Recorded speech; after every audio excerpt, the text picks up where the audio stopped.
2022년 11월 30일 오픈AI에서 챗GPT 3.5라는 새로운 소프트웨어를 공개했습니다. 챗GPT 3.5의 탄생 배경을 알아보겠습니다. 인공지능 아티피셜 인텔리전스 분야는 1956년에 제안이 되었던 분야입니다. 접근 방법을 기호 기반 인공지능 또는 규칙 기반 인공지능이라고 하였습니다. 연구하는 사람들이 기계에게 설명을 해주었습니다. 토끼는 이렇게 생겼어. 다람쥐는 이렇게 생겼어. 문장은 이렇게 만드는 거야 라고 규칙을 설명해 주었습니다.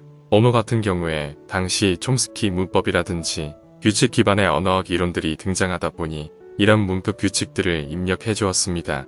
30년 동안 기계에게 세상의 모든 것을 설명해 주었는데 모두 실패했습니다. 기계에게 토끼를 열심히 설명해줘도 토끼와 다람쥐를 구분 못하였습니다. 1970년도, 1980년도 발달 심리학, 피아제나 비고츠키 같은 분의 연구 결과를 보니 그 어느 부모도 아이들에게 현실을 하나하나 규칙으로 설명해주는 부모는 없었습니다. 인간은 스스로 학습을 하면서 데이터를 경험해서 세상을 배웠습니다. 그래서 기계에게 더 이상 세상을 설명해주지 않고 언어도 설명해주지 않고 스스로 학습을 하도록 유도합니다.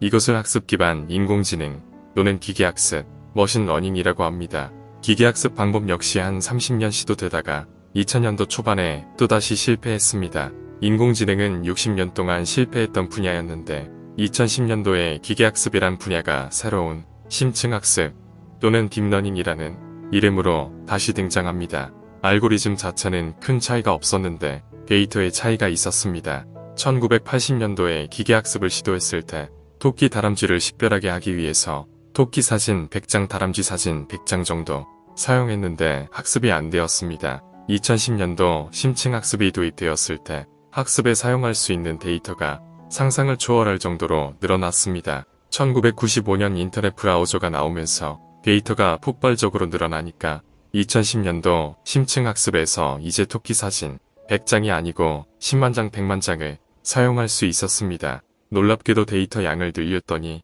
기계가 세상을 인식하기 시작했습니다. 2010년도 심층학습에서 사용했던 방법은 뇌를 모방한 인공신경세포를 사용했습니다. 컨볼루션이라고 하는 알고리즘을 사용하기 때문에 경렬 처리가 가능합니다. 수십만 장, 수백만 장의 데이터를 학습하기 위해서는 대용량의 계산이 필요한데 이것은 병렬 처리를 해야 합니다.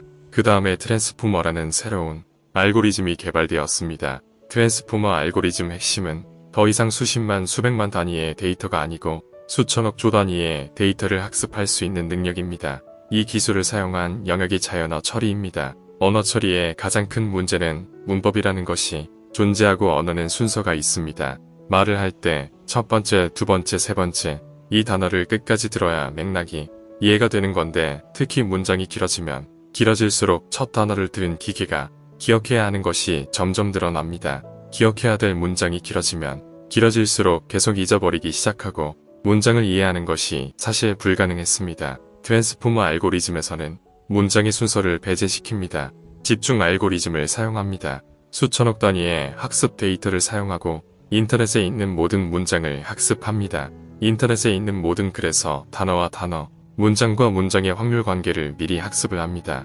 트랜스포머는 수천억 개 단어, 문장 사이의 확률적인 관계를 동시에 학습할 수 있는 병렬 프로세스가 가능한 알고리즘입니다.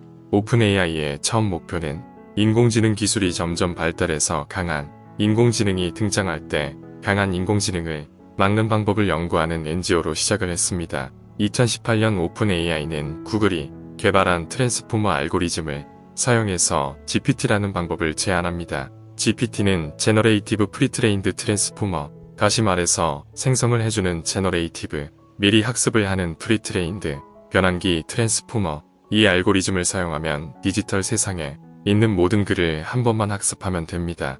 그것을 미리 학습시켰기 때문에 프리트레인드라고 얘기를 하고 명령어 입력을 하면 생성을 해줍니다. 지난 10년 동안 AI는 식별과 구별을 했다면 2023년부터는 인공지능이 생성을 할 수 있다라는 것이 가장 혁신적입니다. 오픈AI에서 만든 GPT, GPT, GPT-3 모두 문제가 있었습니다. 문장이 완벽하지 않았습니다. 그러나 2022년 11월 30일 챗GPT 3.5가 출시되면서 2023년 전 세계에 AI 열풍이 불고 있습니다.